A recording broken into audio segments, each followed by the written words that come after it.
I can relate to James in New York's plight. When do we stand up? When do we take a hard line? It's just so dangerous to do that. I mean, are we ready for blood in the streets? I don't know. I know I don't want troops in the street. I know I don't want to give them an excuse to quarantine people, to shoot entire neighborhoods, to round people up and put them in the FEMA centers that are very, very real, to make you a part of the civilian inmate labor program. And he's correct. They'll take 2 steps forward, only to take 1 step back as long as they keep pushing forward in incremental fashion. That's one of their little games. Compartmentalization is another one of their buzzwords. Sustainability. We have to talk about that because it's everywhere. And talk about sustainability. Jaron, my board op, brought me this one. Funds help pay for girls' college educations. Program pays girls $1 per day to not get pregnant. This is out of Greensboro, North Carolina. $1 a day. That's the incentive being offered to young girls to keep them from getting pregnant. It's kind of hypocritical that the boys don't get $1 a day from, keeping out of the tang. The group College Bound Sisters was founded at the University of North Carolina at Greensboro by Hazel Brown, a maternity nurse who thought too many teens were having babies. Brown said she hopes the program, which pays $1 to each of the 12 to 18-year-old girls, will keep them from getting pregnant. In addition to remaining pregnancy-free, the girls must also attend weekly meetings. All right, so let's say they go to 180 days of school a year. Now, I'm wondering how this program works. Let's say 180, so it's $180 a year for a 6-year school stint.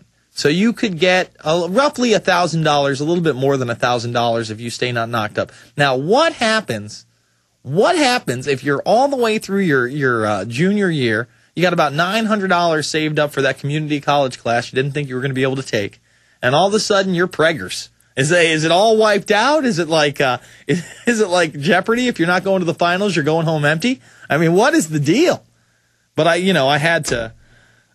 Under the program, $7 is deposited into an interest-bearing college fund that the girls can collect once they graduated high school. Some recent graduates earned more than $2,000 and are an inspiration to those still in the program.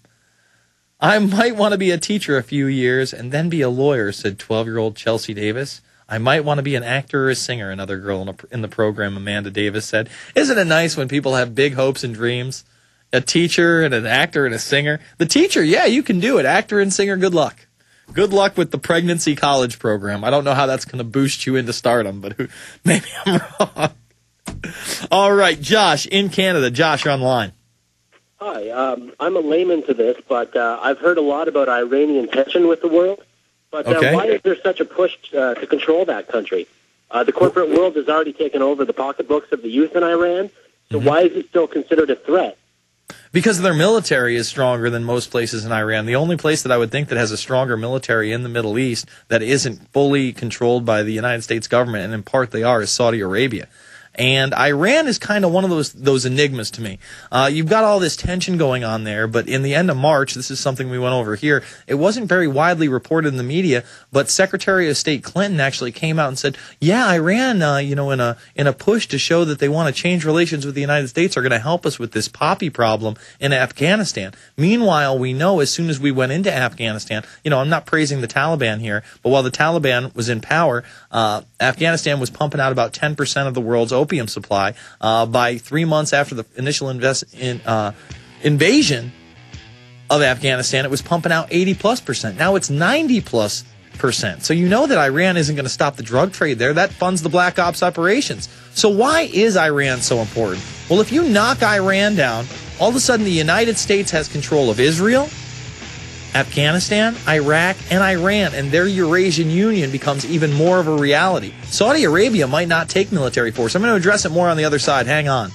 And this Eurasian Union that I'm talking about is something, the idea of which has been around for decades. Again, Kissinger was a huge proponent of unifying the Middle East, and if you read the Project for a New American Century documents, rebuilding America's defenses. That was one of the objectives, one of the goals, was to take over the entire Middle East. I would say the biggest issue that we have in and around the Middle East right now is probably India. Pakistan is a total and complete puppet government. They're at the will and mercy of U.S. intelligence. So really, Iran to me is that last domino. The question is, has that domino fallen, and is this all kind of a show until they can come up with a better plan? I mean, again, in the 50s, Mossadegh was an elected leader. He was a secular guy. He had decided that he was no longer going to give in to British interests and start giving the profits to the people and try to bring his nation up into second world status at the time. And he was actually, Iran was able to do that even without him, but not ever able to get up to first world status. And what did? They took out Mossadegh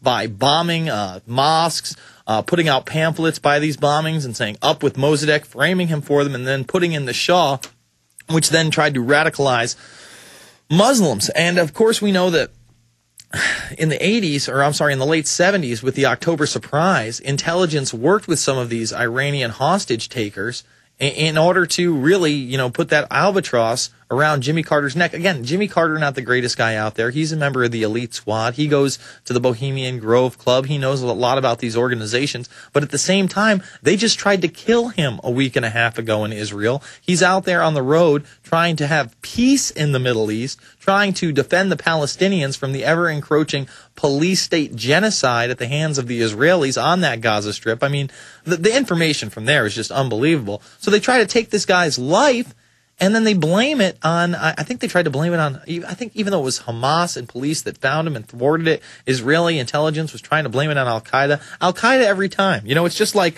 let me give you an example of this whole Al-Qaeda myth.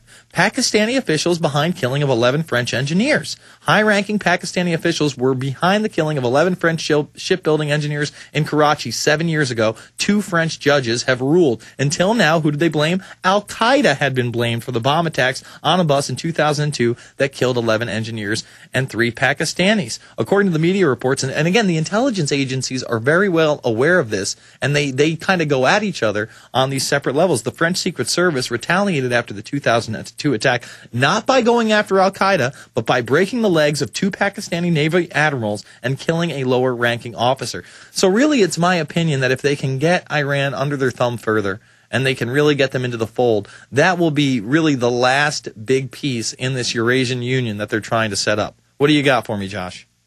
Well, I mean, how can they really set that up, considering most of the youth are already westernized? Well, it is going to be a westernized. First of all, let me say this. Like you say, how are they going to set that up? It's not going to be a Muslim, union. It's not going to be, it's going to be, they like secular. They really do. They like order out of chaos, but at the end of it all, they like secular. In other words, they like communist China. They love that model. They love the one-child policies. They love the slave grid. They love families working and living in sweatshops. So the way that they do that is, you're right, because you look at China, for instance. Look at China back in the 60s and 70s. It was heavily, and I mean heavily, westernized through the 80s and 90s. I mean, jeans in China popped up everywhere. Coca-Cola, McDonald's, forget about it. They want those type of Western things in their unions, but at the same time, they want them to relieve their sovereignty to international law. That's what they're most concerned with, that they're willing to go under the governance of a United Nations or a similar organization. Go ahead. So Iran is not involved in the United Nations?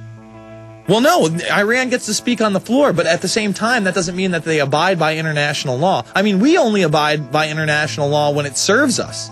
But if they can get them to sign another agreement or something like the Kyoto Protocols, if they can get them to pledge to cut their carbon emissions, to bring them into this system further, that's their goal. It's incrementalization. It's a step at a time. And we already have the... Hold over, Josh. Hold over. Josh, hold over. We'll come back to you after this.